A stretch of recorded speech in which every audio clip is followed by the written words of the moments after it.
जे काही घडत असतं ना त्याच्यामुळे काहीतरी मोठं कारण असतं.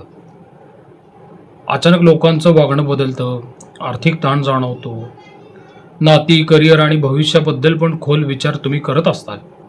आणि हे साधारणतः कर्क राशीच्या आयुष्यात मागच्या 18 महिने चालू आहे. आणि माझ्या मनासारख्या बऱ्याच काही गोष्टी होत नाही. प्रयत्न केलेले असतात पण परिणामही मिळत नसतो. त्यामुळे कर्क रास ही जी आहे ही थोडीशी फ्रस्ट्रेशनमध्ये पण गेल्यासारखी वाटते. पण सध्या तुमच्या राशीत गुरु आणि रवी एकत्र आहेत. मंगळ मिथुन राशीत 12व्या भावात असलाच तरी काय होतं, गुरु आणि रवी यांचं बळ कर्क राशीला खूप चांगलं संरक्षण प्रदान करत आहे.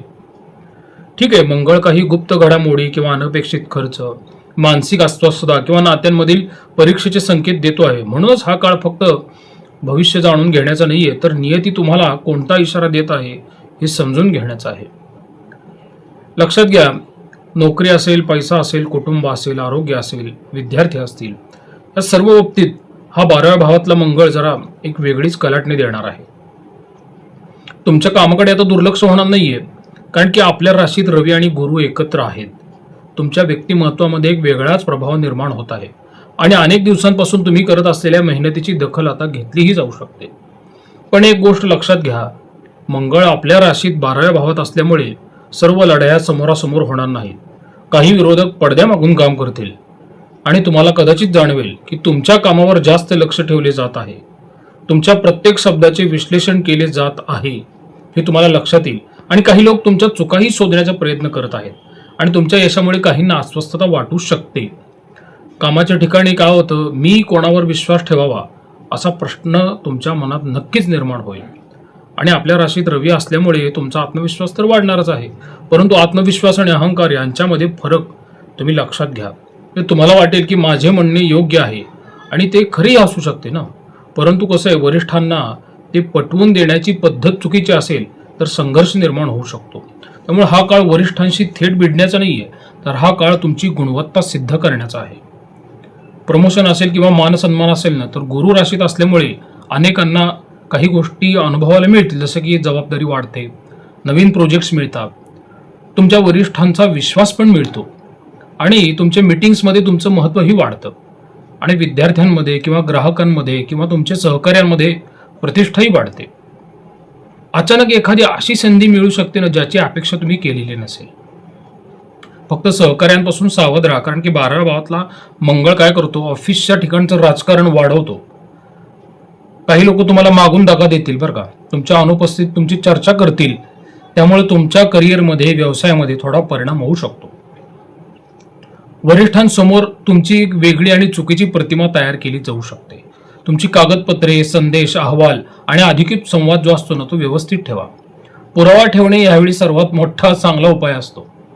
नोकरी बदलण्याचा जर विचार असेल ना, तर अनेक कर्क राशीचे लोक गेल्या काही महिन्यांपासून नोकरी बदलण्याचा विचार तर करतच आहेत. त्यांना बदल हा फार गडबडीचाच आहे आणि मंगळ घाईघाईचे निर्णय घ्यायला भाग पडतो. त्यामुळे या ठिकाणी सावध राहणे आवश्यक आहे. फक्त राग, अपमान किंवा भावनिक कारणामुळे नोकरी मात्र सोडू नये बरं का, असं प्रामाणिक मत आहे. आणि नवीन संधीची खात्री झाल्याशिवाय तर आधी नोकरी सोडू नका. व्यावसायिकांसाठी पण हा काळ मिश्र स्वरूपाचा आहे. कसं आहे, नवीन क्लायंट्स मिळू शकतात, नवीन संपर्क पण तयार होऊ शकतात, पण त्याचबरोबर खर्च देखील वाढू शकतो. विशेषतः कसं आहे, काही जाहिराती असतील, प्रवास असतील किंवा कर्मचारी असतील किंवा काही तांत्रिक सुधारणा असतील ना, यावर मात्र अतिरिक्त खर्च होण्याची शक्यता आहे. आणि कोणत्याही पार्टनरशिपमध्ये प्रवेश करण्यापूर्वी सर्व अटी लेखी स्वरूपात घ्या. विद्यार्थ्यांसाठी जर विचार केला ना, तर गुरु शिक्षणाचा कारक आहे. त्यामुळे कसं होतं, उच्च शिक्षण, स्पर्धा परीक्षा, काही रिसर्च असतील किंवा परदेशी शिक्षण असेल, यामध्ये चांगल्या संधीही मिळू शकतात. परंतु मंगळामुळे मन सतत विचलितही होऊ शकतं. कसं आहे, एकाग्रता टिकवून ठेवणे हेच सर्वात मोठं तुमच्यासाठी आव्हान असणार आहे. करिअरच्या बाबतीत मला असं सांगू वाटतं की हा काळ तुमच्या विरोधकांना उत्तर देण्याचा नाहीये, हा काळ तुमच्या कामातून उत्तर देण्याचा आहे. रवी तर नक्कीच आत्मविश्वास वाढवेल, गुरु तुम्हाला नक्कीच पाठबळ देईल आणि मंगळ तुम्हाला सावध राहण्याची सूचना मात्र नक्की देईल. म्हणून कसं आहे, बोलण्यापेक्षा कामावर भर द्या, कारण या काळात तुमच्या शब्दांपेक्षा तुमचे परिणाम अधिक बोलत असतात. आणि कर्क राशीच्या आर्थिक स्थितीचा जर विचार केला ना, तर पैसा येईल पण टिकेल का, हा प्रश्न आहे ना. आणि तुमच्या राशीतले रवी गुरु एकत्र असल्यामुळे आर्थिक क्षेत्रात वेगवेगळ्या घडामोडी होतात. पैशाबाबतीत ताण, चिंता आणि अनिश्चितता तयार होत असते. पण एक महत्त्वाची गोष्ट लक्षात घ्या बरं का, की मंगळ मिथुन राशीत 12व्या भावात आल्यामुळे काय होतं, पैसा कमवण्यापेक्षा तो कुठे खर्च होतो हे पाहणे अधिक आवश्यक ठरणार आहे. आणि अनेक कर्क राशीच्या लोकांना ह्या काळात असे वाटू शकते की पैसा येतो आहे पण तो काही हातात राहतच नाहीये. अडकलेले पैसे पण मिळण्याचे योग आहेत, पण ते फार विरळ आणि थोडे असतील, थोडेफारच मिळतील. थकीत रक्कम उदाहरणार्थ 10 ते 20% मिळू शकते. त्याच्यापेक्षा जास्त मिळेल तर खूप चांगली आहे, परतावा मिळू शकतो. प्रलंबित बिले मिळतात किंवा न्यायालयीन किंवा प्रशासकीय प्रकरणातील आर्थिक लाभ पण असतात, ते सुद्धा मिळतात. मित्र किंवा नातेवाईकांकडे अडकलेले पैसे पण मिळतात. यापैकी काही गोष्टींमध्ये सकारात्मक हालचाल दिसू शकते. आणि जे पैसे पूर्णपणे बुडाले आहेत असे वाटते होते ना, त्यामध्ये काही आशेचा किरण मात्र थोडा दिसून येतोच. मंगळ काय करतो, खर्च स्थानात आलेला आहे, खर्च वाढवतो. त्यामुळे नियोजन विस्कळीत होण्याची शक्यता आहे. तिथं काळजी घ्या, प्रॉपर नियोजन करा. आणि स्वतःची आणि कुटुंबाच्या व्यक्तींच्या आरोग्याची पण काळजी घेतली पाहिजे. कारण अचानक वैद्यकीय खर्च हा 12व्या भावातला मंगळ आणतो. थोडा असतो पण जास्त काही नाही, कारण की गुरु तुमच्या राशीत असल्यामुळे तुम्हाला आधार आहे गुरुचा. जास्त मंगळाचा दाह तुम्हाला पोहोचणार नाही, त्यामुळे तुम्ही निश्चिंत राहा त्या बाबतीत. तरी पण माणसाने सावध राहणं गरजेचं असतं. बेफिकीर राहू नये, कोणीच राहू नये. अनपेक्षित प्रवास किंवा काही धार्मिक यात्रा किंवा नोकरी किंवा व्यवसायासाठी प्रवास अशा गोष्टीतून खर्च होऊ शकतो. कर्जाबाबतीत मात्र सावधानता ठेवा. कसं आहे, नवीन कर्ज घेण्यापेक्षा दोनदा विचार केला पाहिजे. शक्यतो न घेतलेलेच बरं आहे.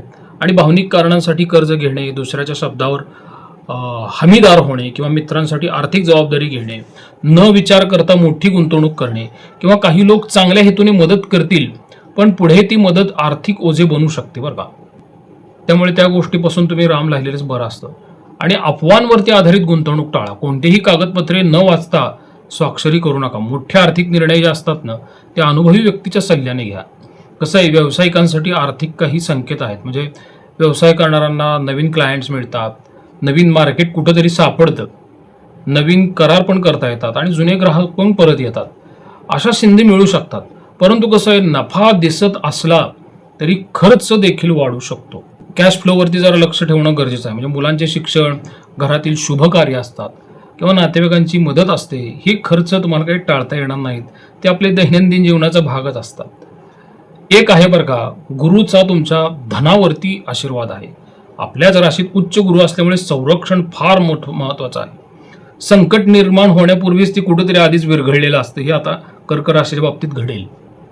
अनेक वेळा शेवटच्या क्षणी परिस्थिती तुमच्याच बाजूने वळेल. अर्थस्य पुरुषो दासः अर्थो दासो न कस्यचित. माणूस पैशाचा दास होतो, पैसा कोणाचाही दास नसतो, लक्षात घ्या. पैसा आपल्या नियंत्रणात असला पाहिजे, आपण पैशाच्या नियंत्रणात नसले पाहिजे. विशेष सावधानता काय मग, उधळपट्टी टाळा. भावनेतून गुंतवणूक करू नका, ती तुम्ही अनेक वेळा करतात. आणि कोणालाही मोठी रक्कम सध्या तरी उधार द्यायची नाहीये. कागदपत्रे न वाचता व्यवहार करा आणि रागात आर्थिक निर्णय घेणे टाळा.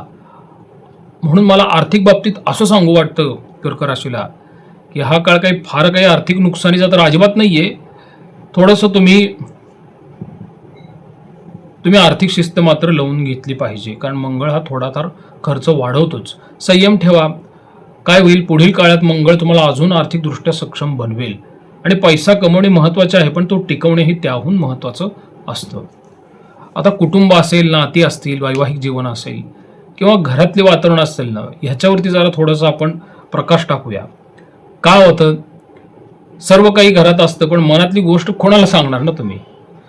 एक कुटुंब हा तुमच्या जीवनाचा केंद्रबिंदू असतो आणि इतर राशींपेक्षा आपले जे लोक आहेत ना, ते नात्यांमध्ये जास्त गुंतलेले असतात. त्यामुळे ग्रहांचे परिणाम सर्वप्रथम तुमच्या मनावर आणि कुटुंबावरच होतात.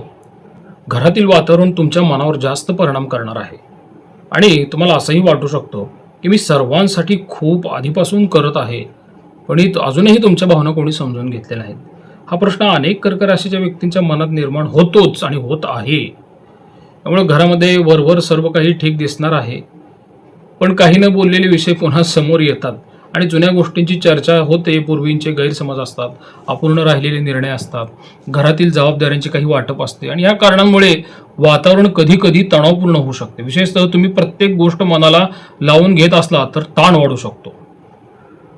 गुरु आपल्या राशीत असल्यामुळे वडीलधाऱ्या व्यक्तींचे मार्गदर्शन मिळतं, त्यांचा अनुभव फायदेशीर ठरतो. आणि पण रवी तुमच्या राशीत असल्यामुळे कधी कधी मलाच सर्व माहिती आहे अशी भावना निर्माण होऊन जाते आणि यामुळे मग मतभेद होत असतात.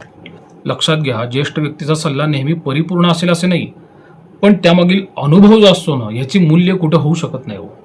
भावंडांसोबत पण जुने विषय पुन्हा चर्चेत येतील. म्हणजे मालमत्ता असेल, आर्थिक जबाबदाऱ्या असतील, कौटुंबिक निर्णय असतील किंवा आई वडिलांची काळजी असेल, या विषयांवर मात्र मतभेद होऊ शकतात. आणि काही लोकांना असे वाटेल की जबाबदारी जास्त माझ्यावरच टाकली जात आहे. आणि काय होतं मग, हा राग जो आहे ना तो वाढू द्यायचा नाही, ही तुम्ही काळजी घेतली पाहिजे.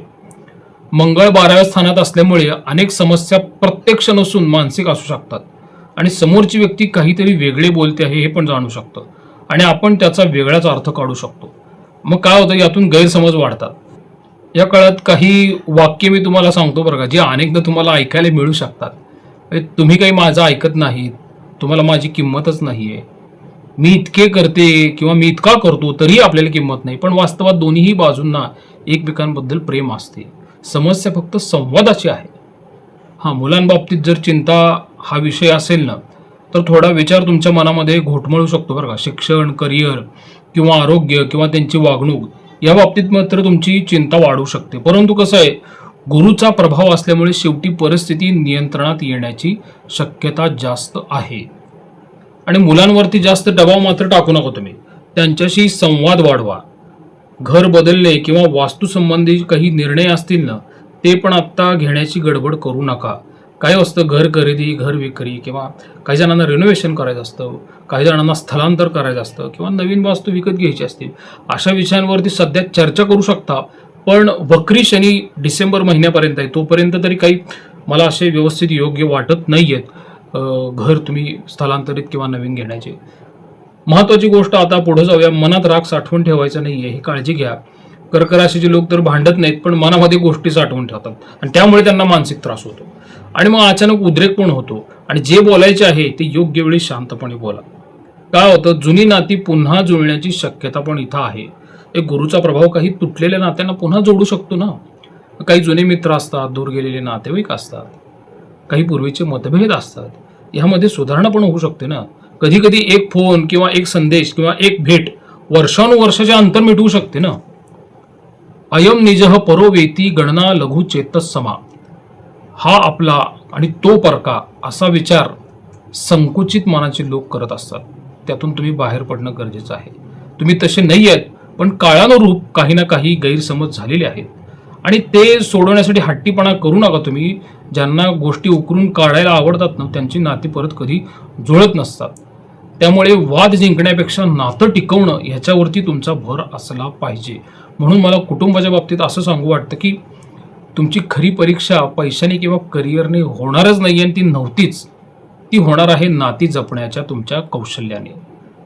तुम्हाला महत्त्व रवी तुमचा दाखवतोय, मंगळ तुमच्या भावना अस्वस्थ करतोय, पण गुरु तुम्हाला योग्य मार्ग दाखवतोय. म्हणून लक्षात ठेवा, काही वाद जिंकून नाती हरवण्यापेक्षा काही वाद सोडून नाती जपणे अधिक शहाणपणाचे असते.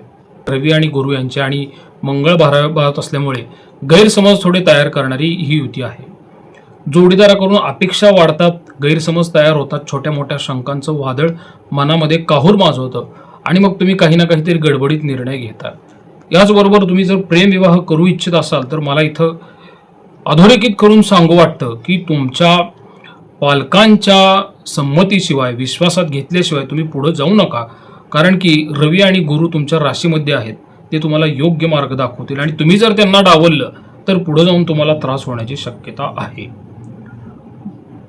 म्हणून लक्षात घ्या, जाता जाता सांगतो, गुरु नात्यांना संरक्षण देईल, मंगळ मनात संशय तयार करेल. त्यामुळे या काळात विश्वास आणि संयम फार महत्त्वाचा आहे, जेणेकरून द्वेष हा टाळता येईल. अलीकडच्या काळात काय होतं, नात्यांमध्ये काहीतरी बदलत आहे असे तुम्हाला जाणवत असेल. काही लोक जवळ येत आहेत तर काही खरे चेहरे समोर येत आहेत. मंगळ मनात संशय निर्माण करतोय, गुरु तुम्हाला सत्य दाखवतोय. त्यामुळे कोणताही निर्णय रागात किंवा भावनेच्या भरात घेऊ नका. कोणाला प्रतिशोध घेण्याच्या भानगडीत तुम्हीही पडू नका. शांतपणे मी सर्वांना सांगतो की तुम्ही जास्तीत जास्त तुमच्या गुरूंचं नामस्मरण करा. जो त्रास आहे तो प्रामाणिकपणे तुम्ही सहन करा आणि ते सर्व जे आहे ते कृष्णार्पणमस्तु म्हणून गुरूंच्या चरणी सोडून द्या. येणारा जो कर्क राशीचा काळ आहे ना, हा अधोरेखित करणारा खूप आनंदाचा आणि सोनेरी आहे. थोडाच राहिलेला आहे आणि तुम्ही भरपूर सहन केलेलं आहे. या थोडक्यात तुमचे भोग फिटत गेलेले आहेत. हे मला कर्क राशीसाठी खूप सांगू वाटतं, कारण की 12व्या गुरुत कर्क राशीने प्रचंड निराधारपणा सहन केलेला आहे. मित्रांनो, हे जे मी आजचं सांगितलं भविष्य, याचा कालावधी फक्त 31 दिवस असेल, कारण की मंगळ पालट होऊन आता 7 ते 8 दिवस झालेले आहेत आणि 15 तारखेला रवीचा प्रवेश पुन्हा सिंह राशीत होईल. त्यावेळेस मी काहीतरी वेगळे अजून विचार तुमच्यासमोर घेऊन येईल. व्हिडिओ कसा वाटला हे जरूर तुम्ही कमेंटमध्ये सांगा. प्रसाद कुलकर्णी, पंढरपूर. श्रीराम.